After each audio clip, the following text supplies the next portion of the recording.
ग्राम पंचायत दीनदारपुरा सरपंच श्रीमती लक्ष्मी देवी पंचायत को देंगे विकास का तोहफा। नागौर जिले की मौलासर पंचायत समिति की ग्राम पंचायत दीनदारपुरा की वर्तमान सरपंच श्रीमती लक्ष्मी देवी व उनके प्रतिनिधि नाथूलाल ने आरपीडी न्यूज खास मुलाकात को संबोधित करते हुए पंचायत की समस्याओं व अपने कार्यकाल में किए गए विकास कार्यों पर प्रकाश डाला। आइए सुनते हैं आरपीडी न्यूज खास मुलाकात के दौरान हुई वार्ता को। आरपीडी न्यूज से किशन सोलंकी। हम अभी पहुंचे हैं ग्राम पंचायत दीनदारपुरा, जिसके नवनिर्वाचित सरपंच है श्रीमती लक्ष्मी देवी और उनके जो प्रतिनिधि है नाथूराम जी सोडा, उनसे रूबरू होते हैं और बातचीत करते हैं कि उन्होंने अपनी धर्मपत्नी को चुनाव मैदान में उतारा था और जनता ने उन्हें अच्छे वोटों से विजय बनाया है, सरपंच पद पे बिठाया है। तो उनसे जानते हैं कि ऐसी ग्राम पंचायत की जो मेजर समस्या क्या थी जिसको लेकर आप चुनाव मैदान में आए और जनता ने आपको मौका दिया। से अभी आपको जनता ने चुना है, तो ऐसी मेजर समस्या क्या लगी आपको ग्राम पंचायत में जिसका आप निवारण कराएं? मेन समस्या ये थी कि विकास की कड़ियाँ बहुत ज़्यादा कम थी जी और उसको मैंने सुधार लिया लगभग। तो जी एक बस स्टैंड पे 60 साल से ज़मीन एक दबी हुई थी जी और दूसरे के हवाले थी, उसको निकलवाई। उसमें काफ़ी ग्रामवासियों की मदद रही, सहमति से वो निकला के वहाँ बस स्टैंड बनाया जा रहा है और बन रहा है। बिल्कुल। पिलर खड़े हो चुके हैं, छत डालनी है। जी जी बाकी कई काम 60 सालों से नहीं हो रहे हैं, जी उसमें से 2-4 काम तो हो चुके हैं, बाकी अभी करने बाकी हैं। और विकास की कड़ी से वैसे ठीक है मामला। जी जी बहुत ही अच्छा। देखो सरपंच साहब ने अभी जो बताया है कि जो अतिक्रमण में दबी हुई थी ज़मीन, उसको अतिक्रमण मुक्त करवा के और आज वहाँ पे बस स्टैंड का निर्माण कार्य जारी है, प्रक्रिया पर है, चल रहा है। तो ये एक बहुत ही बड़ी ग्राम पंचायत के लिए उपलब्धि है कि आज इतने समय से ये काम नहीं हुआ, तो इन्होंने सरपंच बनते ही ग्रामवासियों और जनता के सहयोग से उस काम को पूर्ण किया है। तो और भी जैसे विकास कार्य चल रहे हैं ग्राम पंचायत में, तो सरपंच साहब और जैसे और क्या समस्या और क्या विकास कार्य चल रहा है? और समस्या अभी अतिक्रमण हो रखा है, वो हटने के बाद विकास अच्छा होगा, वो हटवाना है अभी। जी जी वो ग्रामवासियों की भी सहायता लेनी है, जी प्रशासन की सहायता से वो हटाया जाएगा। जी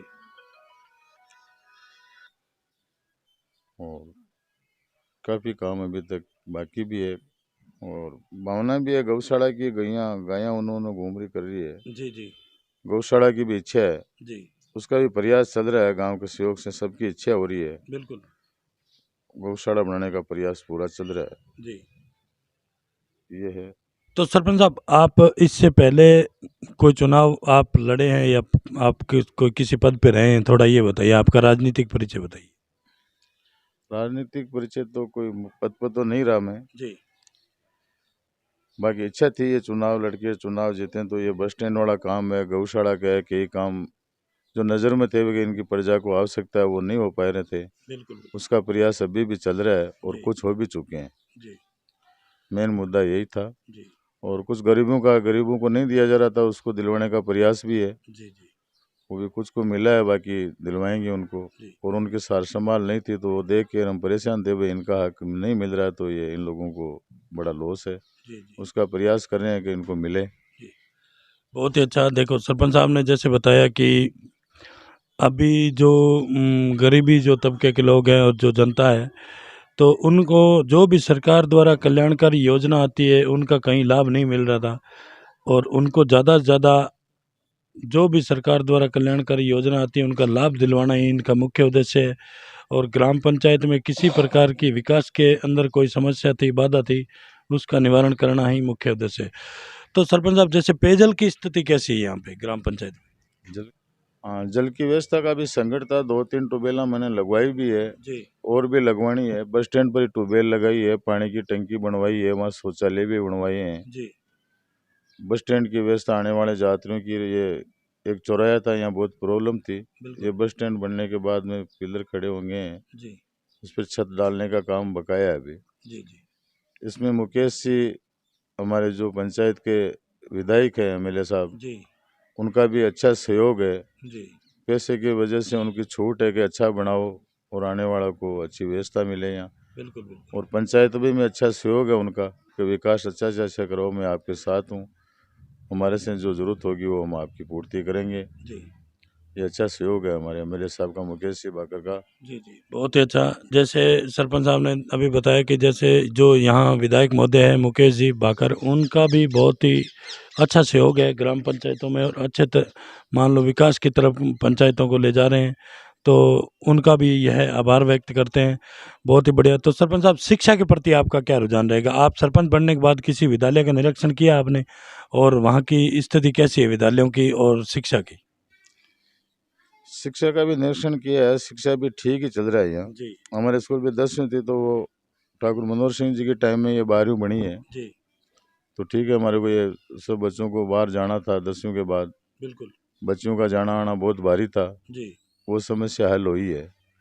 और मेन रोड पर बच्चों की संख्या अभी भी यहाँ ज़्यादा है, और ये कॉलेज के योग्यता कॉलेज होनी चाहिए दिनारपुरा पंचायत में, कि रोड पे आसपास के गांव में, आसपास 30 किलोमीटर के आसपास के एरिया में यहाँ बिल्कुल कोई कॉलेज नहीं है। जी जी इनको बाहर जाना बहुत भारी है, गरीब आदमी के बच्चे बाहर जाके कॉलेज में हम नहीं पढ़ सकते हैं। बिल्कुल ये व्यवस्था की यहाँ ज़रूरत है। जी, बहुत ही अच्छा। तो सरपंच साहब, जैसे बात करते हैं अपने पंचायती राज की, इसके अंदर हम आपके जो जनप्रतिनिधि साथी हैं उनसे भी मिले हैं और बातचीत की है, तो आपके साथियों ने से भी यही मान लो मांग आ रही है कि जो ये ग्राम पंचायतों में टेंडर प्रक्रिया चल रही है उसके बारे में आपका क्या ख्याल है, ये बताइए थोड़ा। उसमें हमारा ये ख्याल है कि टेंडर प्रक्रिया पंचायत थ्रू ही हो, जी जो प्रजा की इच्छा से और से सबसे सरपंचों की सहमति यही हो कि भाई सबकी यही है बिल्कुल वर्तमान में भी। जी ये टेंडर छूटते हैं ठेकेदारों से, पेमेंट की प्रॉब्लम भी है, जी और बिल्डर डालने से कम बिलों में ये टेंडर छूट जाता है, तो सरपंच इन पंचायत आपकी पंचायत में विकास नहीं करा पा रहा है। बिल्कुल ऐसी काफ़ी पंचायतें हैं जो बेरोजगारी बैठे रहते हैं और विकास का इंतजार प्रजा करती रहती है। जी जी ये प्रॉब्लम बहुत ज़्यादा है, तो इनका तो सभी राज्य सरकार से निवेदन है कि ये पंचायत थ्रू ही कर दिया जाए। जी जी, बहुत ही अच्छा। जैसे सरपंच साहब ने बताया कि जो ये टेंडर प्रक्रिया चल रही है इसको तत्काल प्रभाव से बंद की जाए और ग्राम पंचायत स्तर पे ही किया जाए, कि जो ग्राम पंचायत में विकास है जो सुचारू रूप से सही हो सके और किसी प्रकार की किस बाधा का सामना नहीं करना पड़े। तो सरपंच साहब, बात करते हैं कोरोना जैसी महामारी की। 2 साल से हमारे देश में बहुत ही भयंकर विकराल रूप धारण कर रही है और तीसरी लहर आने की भी संभावना है। तो इसमें आपने अपनी जनता को, ग्राम पंचायत की और क्षेत्र की जनता को बचाने के लिए क्या उनको मान लो कैसे मोटिवेट किया है, और लगभग वैक्सीन कितना % तक अपनी ग्राम पंचायत में हो चुकी है?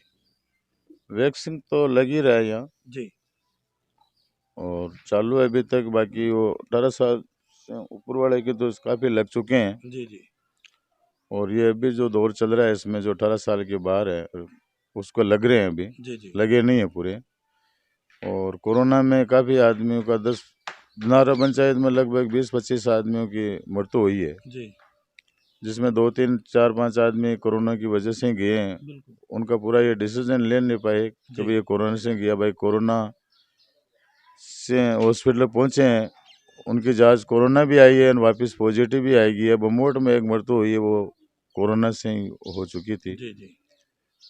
तो अभी आप अपनी जनता को इसके बचाव के लिए क्या संदेश देना चाहेंगे? बचाव के लिए सही इनको समझा रखा है कि आप ध्यान से रहो और ज़्यादा भीड़ भाड़ मत करो, जी बाहर आओ जाओ तो कहीं भीड़ का ध्यान रखो, मास्क लगा के रखो, जी और इस कोरोना से बचने का बहुत ज़्यादा प्रयास में ही रहो आप। जी जी ये प्रयास प्रजा से समझा रखा है और हम भी समझ रखे हैं, इसको समझा रहे हैं, तो इसका ध्यान ही रखो आप।